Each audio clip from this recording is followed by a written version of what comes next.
Bonjour à tous. Vous êtes les bienvenus sur votre émission Prime Politique qui a l'habitude de recevoir pour vous un acteur sociopolitique pour revenir sur les faits saillants de l'actualité. Nous sommes heureux de vous savoir nombreux à chaque numéro de cette émission. Et pour la circonstance, je suis avec un représentant du parti Nouvelle Force Nationale, NFN et Chico, comme ils aiment à se faire appeler. Monsieur Théophile Agbofon, bonjour à vous. Bonjour, monsieur à moi. Je suis très ravi de revenir ici sur votre plateau Hmm, et je profite pour saluer et remercier vos téléspectateurs ouais, et tout le peuple béninois, pourquoi pas au-delà tout le peuple africain hmm, qui vous regarde. Et je leur demande de vous faire confiance hmm, compte tenu de la qualité du travail que je constate ici. hmm. Merci Merci. beaucoup. Merci, Monsieur Agbofon. Avec vous, on va revenir sur la position de votre parti sur quelques sujets de l'actualité nationale. Il s'agit déjà de l'affaire Steve Amonsou qui a défrayé la chronique depuis quelque temps. Il s'agit aussi du code électoral. On a vu votre président et certains acteurs politiques rencontrer les membres de la CEDEAO à ce sujet. On reviendra sur les élections générales de 2026. Est-ce qu'il y a des primaires qui se constituent et qui se feront au sein de votre parti politique? Vous nous en direz un mot. Et puis, on le sait tous, hein, il y a une très triste actualité qui a secoué les médias béninois depuis quelque temps déjà. Notre corporation continue d'être décimée par des départs brusques et tragiques de nos confrères. Les conditions d'existence des professionnels des médias vous interpellent, vous, acteurs politiques, et on en parlera. Voilà ainsi planter le décor de cette émission. On va commencer par le tout premier sujet, l'affaire Steve Amonsou. Aux premières heures de cette affaire, Monsieur Théophile Agbofon, on vous a vu demander des clarifications à ce sujet, exiger la libération de Monsieur Steve Amonsou. En tout cas, vous avez été parmi les premières formations politiques à donner votre position sur le sujet. Est-ce que vous la maintenez à ce jour, votre position? Merci. Je dois dire que nous sommes heureux Hmm, au niveau du parti La Nouvelle Force Nationale hmm, que la justice ait reconnu que ce que nous avons dit est vérifié hmm, parce que euh, nous avons décrié, nous avons dénoncé la manière, hmm, la manière dont le compatriote a été kidnappé, a été enlevé. hmm, Même s'il y a eu réqualification des faits hmm, et on est passé de l'enlèvement à l'arrestation illégale, ce qui est sûr, les faits sont constitués hmm, et les gens ont été condamnés. Certaines personnes ont été condamnées. hmm, Mais cette affaire, il faut dire la vérité, il faut être sincère, hmm. laisse beaucoup de questions. Lesquels, par exemple? Les questions qu'on se pose aujourd'hui est Hmm, de savoir, la première question, si le tribunal, le procureur du tribunal de grande instance de Lomé n'a pas réagi, hmm, est-ce que notre justice va, va, va organiser ce procès? hmm, Ça, c'est une première question. La deuxième question, la justice togolaise hmm, a demandé qu'on lui apporte 4 personnes. D'accord? hmm, Il me semble, et ça, vous pouvez le confirmer si possible, hmm, que la justice béninoise a reconnu aussi qu'il y a 4 personnes, dont 2 non identifiées. hmm. La question qui se pose à travers ça, est-ce que la justice continue de mener des enquêtes pour identifier les 2 autres qui seraient cagoulés lors de l'enlèvement? Ça, parce que ça nous préoccupe à Hmm. notre niveau. Ça nous préoccupe étant donné que si 2 personnes ont été arrêtées, ont été jugées et arrêtées et condamnées, les 2 autres qui sont en circulation, qui sont leurs cibles, comment est-ce qu'ils se comportent aujourd'hui? Personne ne sait. Donc, il y a un peu de l'opacité à ce niveau qu'il faut clarifier. Est-ce qu'il ne faudrait pas laisser la justice faire son travail et nous Euh, dire par la suite ce qui en sera? je crois qu'avant de laisser la justice faire son travail, il faut Hmm, lui en donner. hmm, pour donner du travail à la justice, c'est de poser des questions. Parce que la justice est rendue au nom du peuple. La justice étant rendue au nom du peuple, il faut que le peuple se pose des questions parce que les magistrats sont dans la population aussi, sont des citoyens et ils nous écoutent. Donc, c'est préoccupant pour nous que ces questions restent en suspens. Mais comme vous l'avez dit, nous, aujourd'hui, au niveau de notre parti, nous pensons qu'il faut laisser et la justice du Bénin et la justice du Togo faire leur travail. Oui, justement, sur cette question, on a vu quand même que le sieur Steve Amonsou a porté plainte contre ses ravisseurs et il a eu gain de cause, on peut le dire ainsi, parce qu'on a condamné ses ravisseurs à lui verser des dommages et intérêts à hauteur de 5 millions de francs CFA. Il y a une décision qui est rendue. Est-ce que de votre point de vue, à ce niveau-là, la justice véritablement n'a pas fait son travail en faisant preuve d'impartialité? J'ai parlé tantôt de la réqualification des faits. C'est un jugement personnel, c'est un jugement de valeur. Je préfère qu'on laisse la justice aller jusqu'au bout. Vous n'êtes pas satisfait? Notre satisfaction ou non-satisfaction importe peu dans la situation que nous vivons actuellement. Ce que nous souhaitons, c'est que les magistrats, les juges, ceux qui ont la charge devant l'histoire, à un moment donné, de poser un certain nombre d'actes au nom du peuple, sachent qu'ils travaillent pour le peuple. Ils travaillent pour la paix. Et ils travaillent pour la justice. Et en la matière, moi je dis souvent, quand vous avez une fonction au nom du peuple, n'oubliez pas la devise du peuple. La fraternité, la justice et le travail. C'est ce qui nous unit le plus au Bénin. Et les autres choses qui nous divisent ne sont pas essentielles. Ce qui est essentiel pour nous, c'est la fraternité, la justice et le travail. Est-ce que dans le traitement d'un dossier, quand vous êtes cadre, quand on vous a confié le dossier, est-ce que vous avez pris en compte la fraternité? Parce qu'un dossier traité a forcément trait à quelqu'un, à un Béninois, à un autre citoyen qui est un frère. Vous voulez qu'il y ait du sentimentalisme dans le traitement des dossiers? Ce n'est pas du sentimentalisme. Je n'ai pas créé ces valeurs. Ces valeurs, nous les avons créées et ces valeurs sont encore dans notre constitution. Et nous devons en tenir compte. La fraternité, la justice et le travail. Je le répète, parce que aujourd'hui, quand vous demandez même à des collégiens quelle est la devise du Bénin, ils ne sont pas, beaucoup ne retiennent pas ça. C'est quelque chose, c'est des valeurs sur lesquelles nous devons travailler. Les valeurs que nous devons inculquer à tout citoyen. Afin que nos actes, en reflétant ces valeurs, puissent refléter, puissent donner satisfaction à nous-mêmes et à tout le monde. Donc, pour ne pas... C'est parce que c'est juste une analyse que je suis en train de faire dans ce sens. Fraternité, justice, travail. Allez-y. Que ceux qui ont en charge le dossier Steve Amonsou se rappellent des valeurs qui incarnent notre République. Je ne veux pas dire plus. Le 7 octobre, nous espérons que le droit soit dit. D'accord.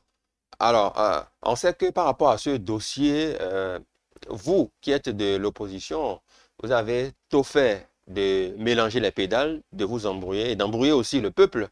Parce que justement, on a vu et on vous a vu aux premières heures parler d'un certain frère Onvi qu'il faut libérer. Et après, on a vu un rétropédalage au niveau de l'opposition. Vous ne savez plus si c'est réellement le frère Onvi. Qu'est-ce qui n'a pas marché? Comme l'a indiqué notre communiqué, nous avons appris qu'un Béninois serait enlevé au Togo, serait objet de kidnapping au Togo, et qu'on aurait appelé Onvi.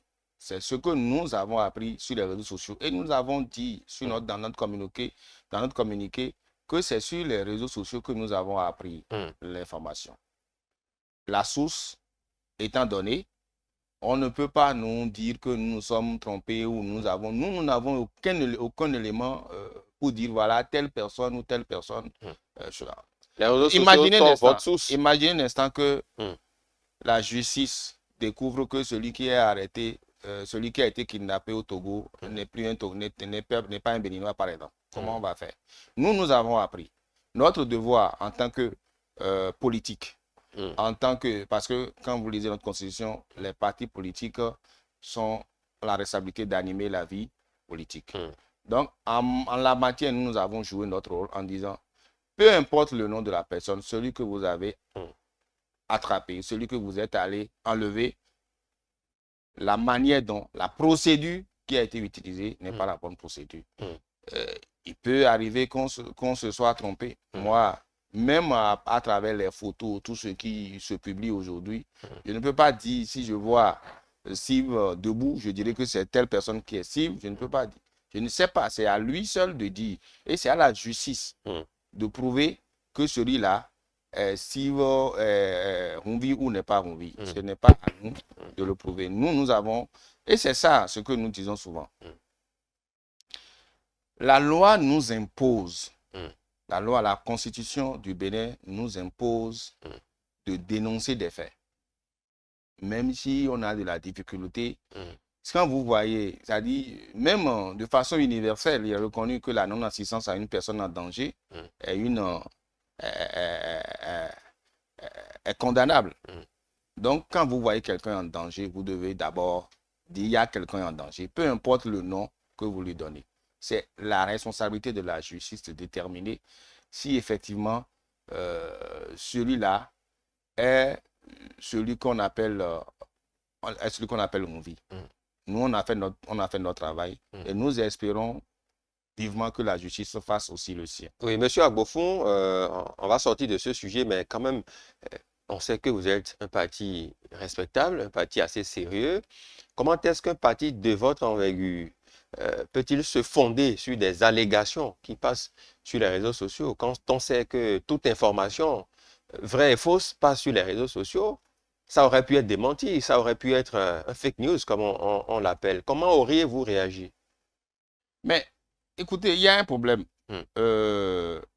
D'abord, les informations sur les réseaux sociaux, nous faisons l'effort de vérifier l'insistance, de vérifier aussi la constance, de vérifier l'origine. Le problème qui s'est posé, comme l'a dit l'avocat de la mise de Steve, on peut se tromper. Il n'est pas interdit de se tromper. Et c'est là aussi le droit que nous devons réclamer. Nous devons réclamer le droit à l'erreur. Le droit à l'erreur. Nous devons réclamer le droit à l'erreur dans la mesure où, ici, l'objectif, c'est de sauver quelqu'un qui est en difficulté. À supposer un instant que la justice ne recevait pas la personne, quelle serait la suite? C'est pour ça que je dis, cette affaire, il y a beaucoup de questions et je souhaite que les fonctionnaires de l'État, les fonctionnaires de la justice en charge de ce dossier puissent collecter beaucoup de questions parce que la justice est rendue au nom du peuple. D'accord. Vous l'avez dit, il n'y a que 2026 approche à petit ou à grands pas, c'est selon l'horloge que nous avons. On sait aussi que le code électoral adopté il y a quelques mois déjà dans notre pays fait objet d'assez de critiques, notamment de la part de l'opposition. On a vu aussi cette semaine des acteurs majeurs de l'opposition, votre président, qui était au niveau de la CEDEAO avec d'autres personnes, d'autres personnalités politiques de l'opposition pour échanger par rapport à un certain nombre de choses en prélude justement à 2026. Décidément, vous ne démordez pas quant au code électoral. Je dois profiter de votre question pour saluer toutes les organisations de la société civile, les personnalités politiques, les religieux, le cadre de concertation des confessions religieuses, toutes les organisations qui se préoccupent de la question électorale. Mm. Parce que ce que je voudrais dire aujourd'hui, Mm. ça a déjà, je ne vais pas répéter ce qui a déjà été dit si bien par le président du FONAC, entendez Front National des Organisations, le Front des Organisations Nationales contre la Corruption, Monsieur Jean-Baptiste Elias, dont je salue la résistance, parce que je le salue pour inviter des jeunes à emboîter le pas de ce monsieur qui, déjà pendant près de 30 ans, est ferme dans sa contribution pour que les choses aillent mieux. Pour revenir à la question, non, il n'y a pas question de démordre. La République nous appelle, nous interpelle tous. Pour cette question, je voudrais dire, pour ne pas aller dans le détail des lois, je vais vous dire quelque chose. Ce que la loi nous dit par rapport à l'élection du président de la République. La loi nous dit que les 109 députés, d'accord, et les 87 maires sont les personnes, c'est-à-dire ça fait 186 personnes, sont les seuls capables de nous choisir parmi les citoyens béninois, les gens, les candidats à l'élection présidentielle. Dans un pays où il y a 15 partis politiques, d'accord? C'est que si ces 86 personnes nous choisissent, quelle qu'en soit la qualité des personnes qu'ils vont choisir, nous n'aurons le choix que de choisir, que d'élire notre président parmi ceux-là. C'est grave. En quoi c'est grave, M. Agbofou? C'est grave parce que, dans un premier temps, je dirais que les maires d'aujourd'hui, les maires que nous avons là, avec les tests qui sont en vigueur, les maires sont nommés. C'est-à-dire, c'est vrai. Non, vous ne pouvez pas le dire. Je vais m'expliquer. Oui, expliquez-vous. Les maires font partie des conseillers communaux élus, mais ils sont nommés. C'est-à-dire, ils n'ont pas de légitimité dans les conseils communaux. Pourquoi vous pensez qu'ils n'ont pas de légitimité? Ils n'ont pas de légitimité parce qu'ils ne sont pas exposés à l'élection par leur père. D'accord? Donc, c'est des gens qui ont été nommés. Alors, on va les ajouter. Ça reste votre avis. Hein? C'est mon avis personnel, c'est mon analyse personnelle. À ceux-là s'ajoutent maintenant les députés dont vous savez les conditions dans lesquelles ils sont élus. Et c'est eux, c'est ceux-là qui vont nous choisir des gens pour qui nous allons voter. Ça veut dire quoi? Nous là, le peuple, je dis le peuple, le citoyen, les électeurs sont limités dans leur choix. Dans un régime de démocratie où la Constitution prévoit que le président de la République est élu au suffrage universel direct. D'accord? Mais ça n'a pas changé, non? Ça a toujours été le cas. Non, ce n'est plus, le suffrage universel n'est plus direct dans la mesure où les candidats sont à un moment donné imposés par 186 personnes. Est-ce qu'on peut appeler ça de l'imposition? C'est ce que ça s'apparente. Et nous avons dit, au niveau de NFN, nous pensons que il faudrait que la classe politique s'asseye pour revoir. Ça, c'est juste, j'ai parlé juste de l'élection présidentielle. Pour l'élection législative, il y a cette disposition qui dit qu'il faut que le parti politique, un parti politique, avant d'avoir droit au siège à l'Assemblée nationale, le parti politique doit avoir 20%. Vous avez peur de ne pas réunir les 20%? Mais quel parti politique a déjà réuni ça? D'accord? Mais ils ont dit Ce n'est que, pas, qu'on a ils ont dit que peur. la loi est pour tous les partis politiques. Donc, allez au front et jugez, vous. Je vais Oui, vous dire quelque chose. oui. Ce n'est pas pour rien que le pays, je ne sais pas, hein, je ne sais pas si vous avez fait les analyses, je vais vous dire quelque chose tout de suite. Hum, Et je veux que, que les Béninois le sachent. hum, On n'a pas divisé, on n'a pas subdivisé le Bénin en 24 circonscriptions électorales pour rien. hum, Les 24, quand vous lisez bien, quand vous regardez bien les 24 circonscriptions électorales, vous allez voir que c'est des peuples qui ont, c'est en fait c'est des populations qui ont un certain nombre de valeurs, de réalités en partage. D'accord? hum, Et pour tenir compte de ça, il faut que toutes les 24 circonscriptions électorales, leur choix soit valable à l'Assemblée nationale. Si un parti politique a 80%, même 90% dans une circonscription électorale, et parce qu'au plan national, ce parti politique n'a pas eu 20% dans une autre circonscription électorale, c'est que ce parti politique n'a pas de représentant au Parlement. Ça veut dire que cette circonscription électorale, on a dû choisir pour les électeurs qui sont allés voter, on a choisi ceux des gens pour qui ils n'ont pas voté. D'accord? Pour aller les représenter au Parlement. Et ça se passe déjà dans nos villages et autres, où on demande aux partis politiques de nommer les chefs de village. D'accord? Vous savez, il faut craindre les Béninois quand ils se taisent. Ah bon?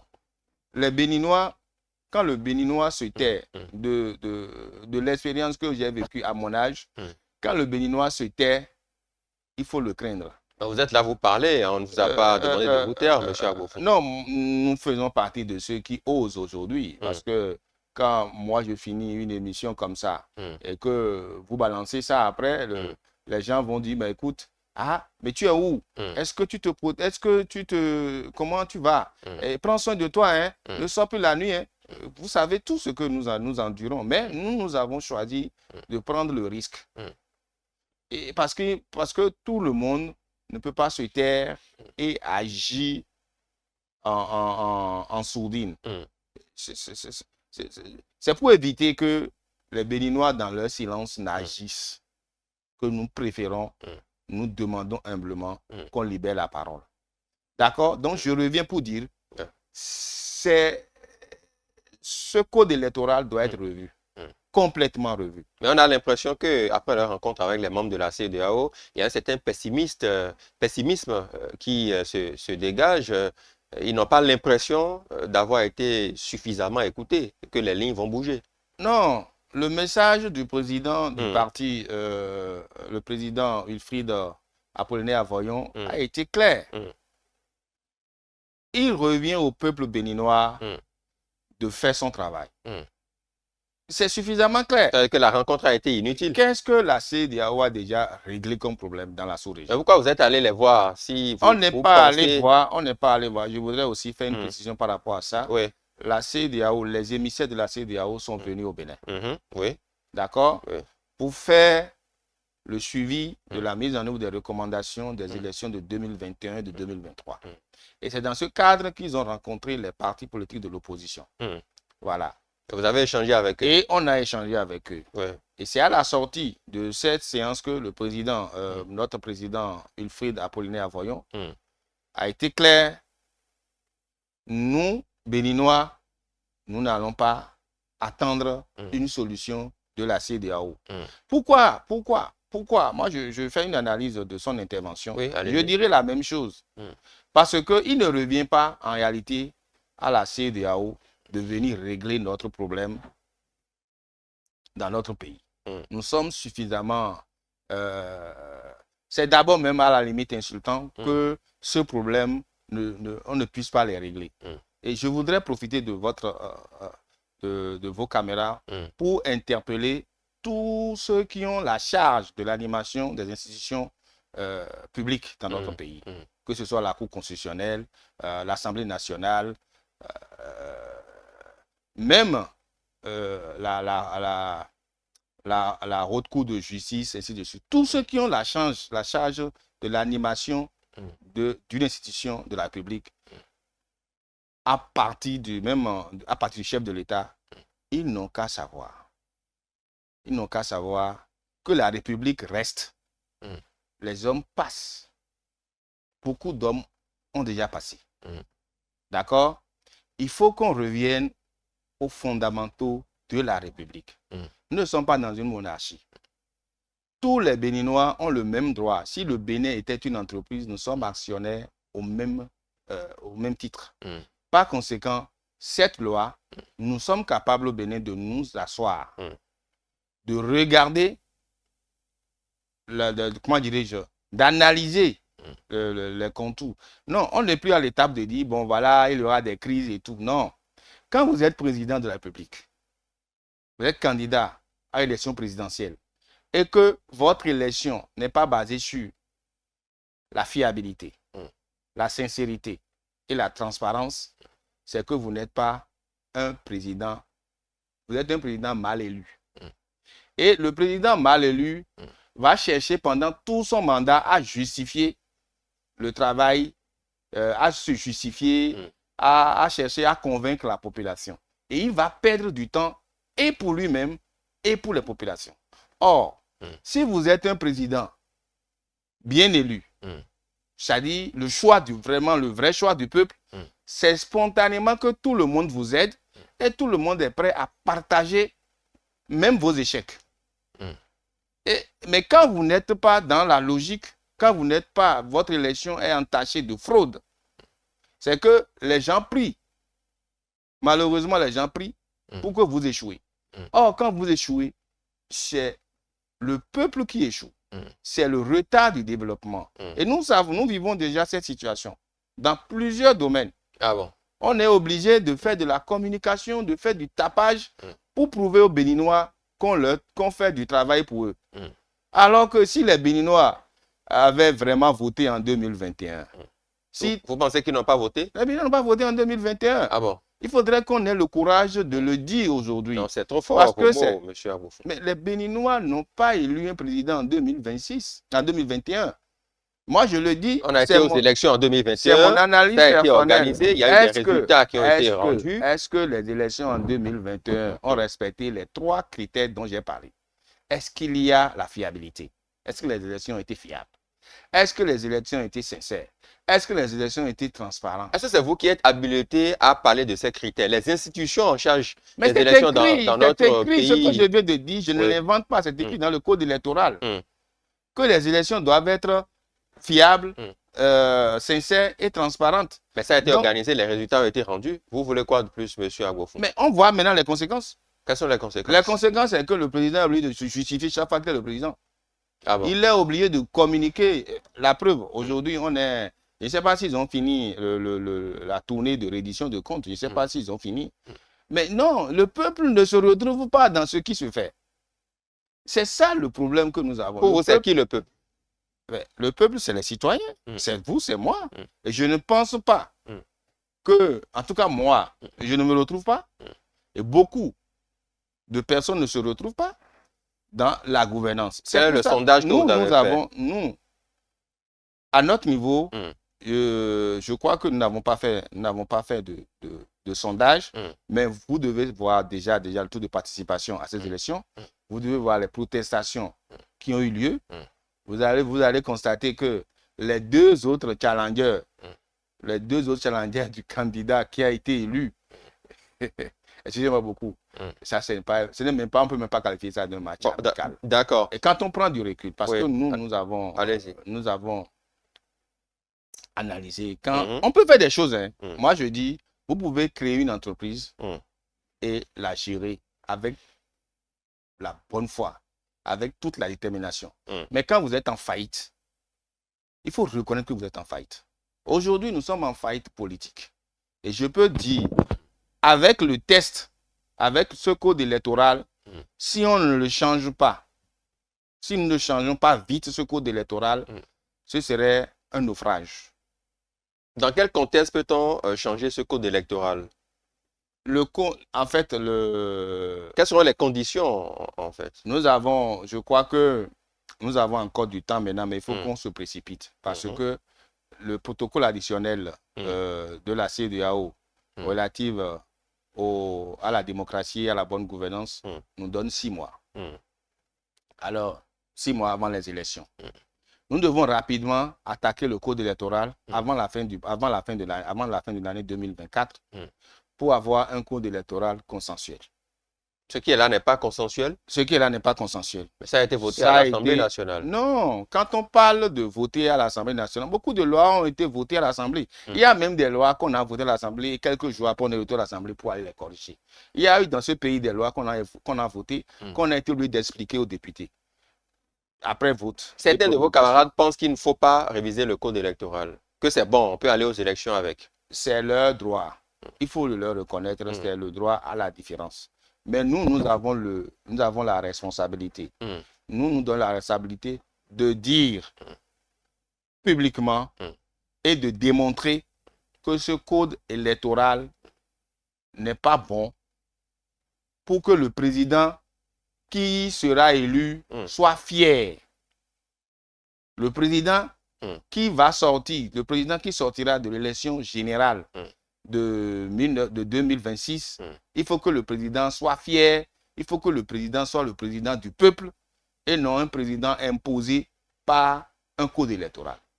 Parlons de ces élections générales de 2026 qui pointent à l'horizon. On sait qu'il y a un silence apparent au niveau de toutes les formations politiques, au niveau du parti NFN aussi.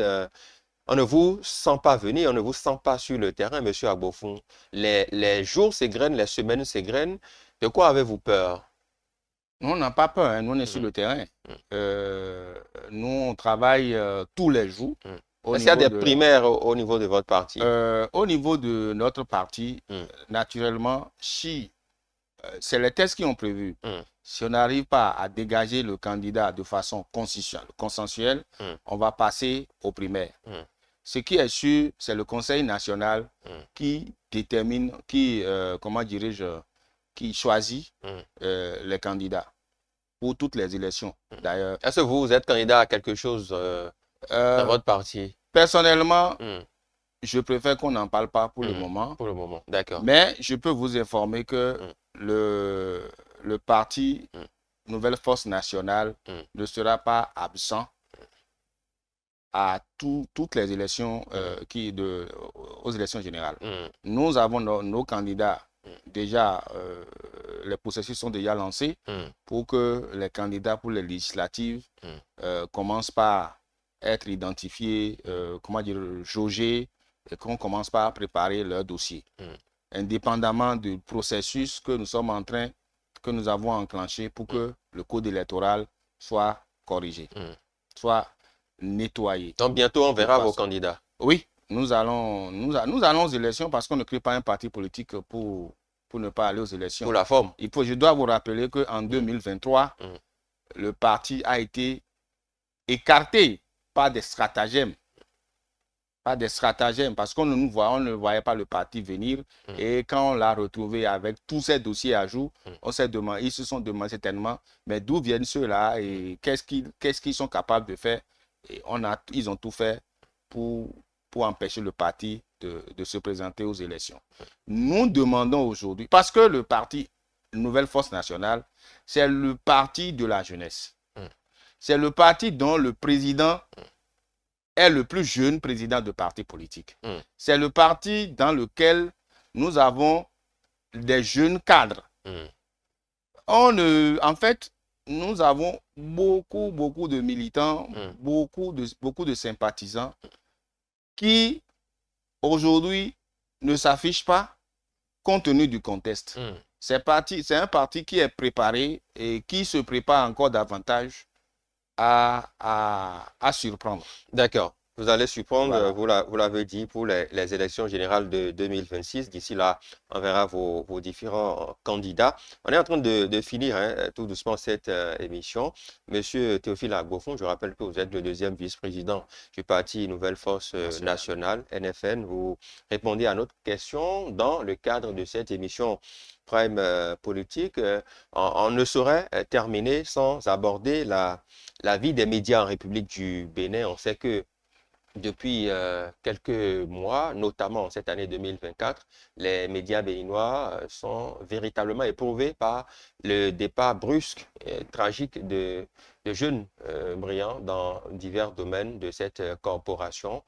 Et cette question revient de façon récurrente au devant de l'actualité. Vous, acteurs politiques, vous vous intéressez aussi à cette question-là. On a dénombré, hein, si je m'en tiens aux statistiques actuelles que j'ai sous la main, on a dénombré 27 confrères qu'on a perdus globalement. Alors, quel est votre regard sur cette situation-là au sein des médias au Bénin?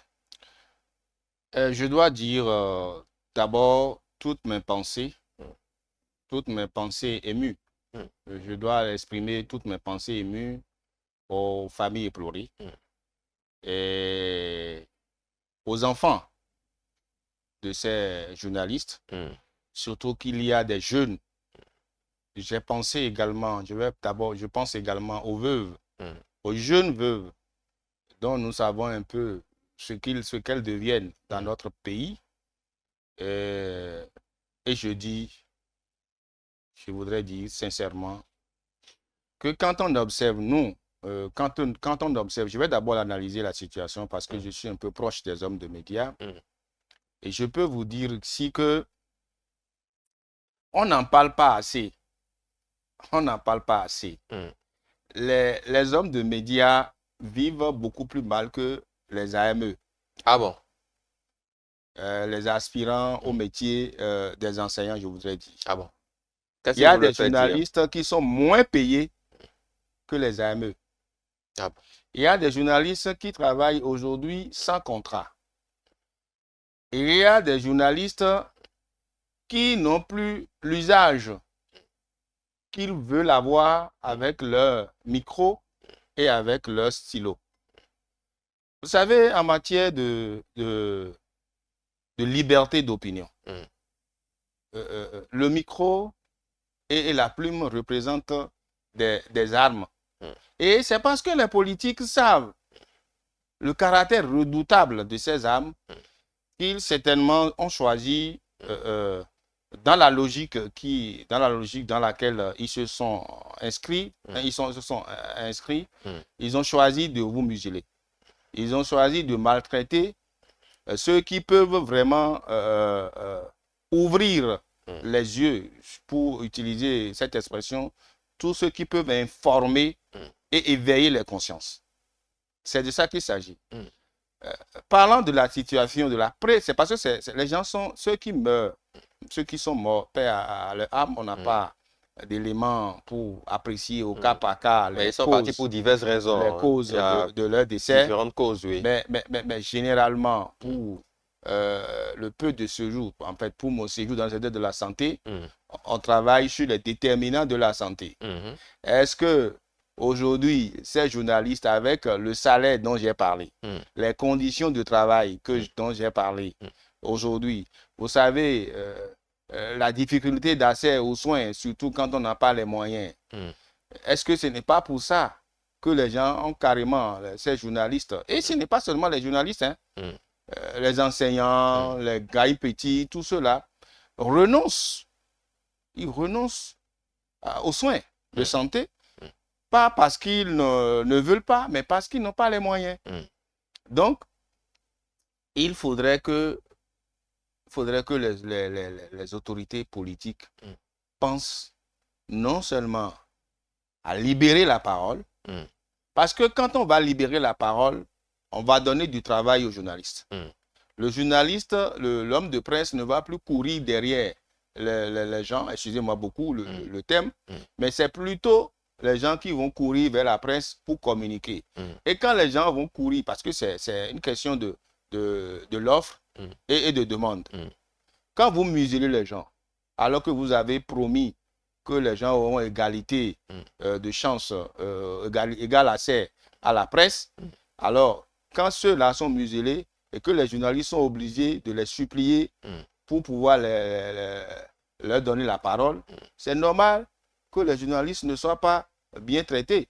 Si les maisons de presse n'ont pas les moyens de payer les salaires, c'est parce que l'entreprise de presse a des problèmes. Donc, je profite de votre micro pour interpeller la nouvelle ARC.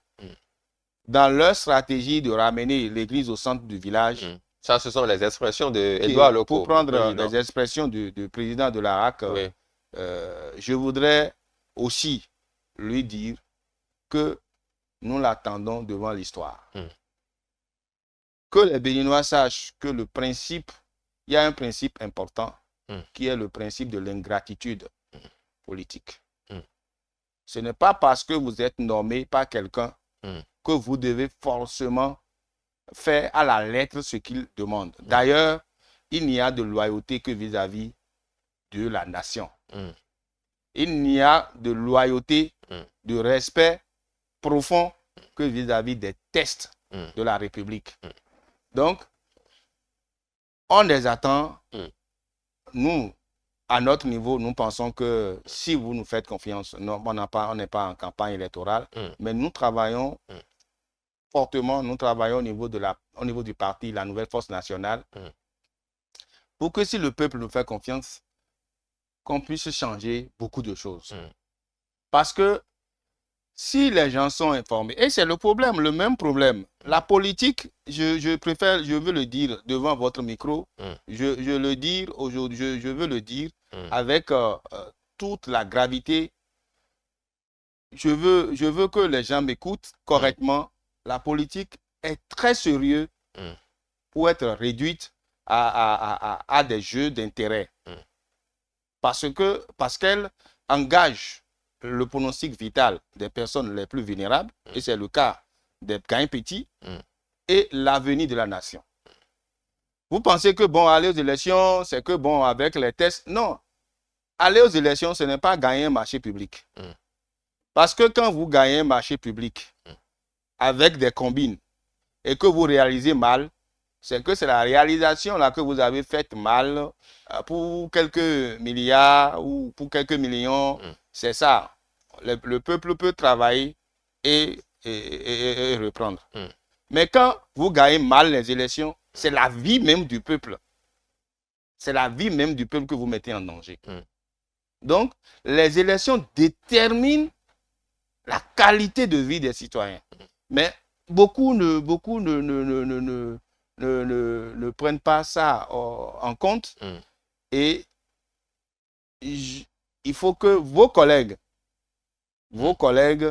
qui, parce qu'aujourd'hui, ils sont dans certaines conditions, pensent que voilà, on peut tirer sur tout le monde, on peut s'amuser avec tout le monde. Je l'ai dit dans ma carrière aux agents de santé que j'ai eu à rencontrer, quand vous soignez mal les gens dans votre centre de santé, dans votre hôpital ici, sachez que des gens sont en train de soigner mal vos parents ailleurs et que vous-même un jour, vous pourriez être mal soigné. Parce qu'un système que vous construisez pour détruire les gens, si ça vous échappe, ça pourra vous détruire. Ce n'est pas des menaces, c'est des réflexions que je suis en train de partager. Que l'État pense. Je demande que l'État pense aux maisons, aux organes de presse. Et en le disant, je pense à Golf TV, à Golf FM, comment dirais-je, au groupe de presse, la Gazette du Golfe, qui nous a permis, nous, en ce moment jeunes, de suivre la conférence nationale des forces vives de la nation. On ne peut pas raser, je répète, je le dis avec gravité, on ne peut pas raser et détruire toute l'histoire d'un peuple en pensant qu'on peut réécrire une nouvelle histoire. Donc, que la Gazette du Golfe, que la question de la Gazette du Golfe, quel qu'en soit ce qui s'est passé, que cette question revienne sur la table, parce que c'est des emplois qui sont perdus, c'est des emplois qui sont perdus et la précarité vit, comment dirais-je, est ambiante dans ces familles. Moi, j'en connais, je suis proche de certains nombres et je sais ce que les hommes de la presse vivent. Et une nouvelle gouvernance qui doit se mettre en place à partir de 2026 doit repenser vraiment la situation des hommes de médias. Merci beaucoup. À vous, Monsieur Théophile Agbofoun. Je rappelle que vous êtes le deuxième vice-président du parti Nouvelle Force Nationale, NFN. Avec vous, on a passé en revue quelques sujets majeurs de l'actualité. Merci une fois encore pour votre disponibilité. Je vous en prie. Allez, mesdames et messieurs, c'est ici que se referme cette émission que j'ai eu du plaisir de vous l'avoir présentée. Merci à toutes les équipes en régie de réalisation autour de ce programme. À bientôt.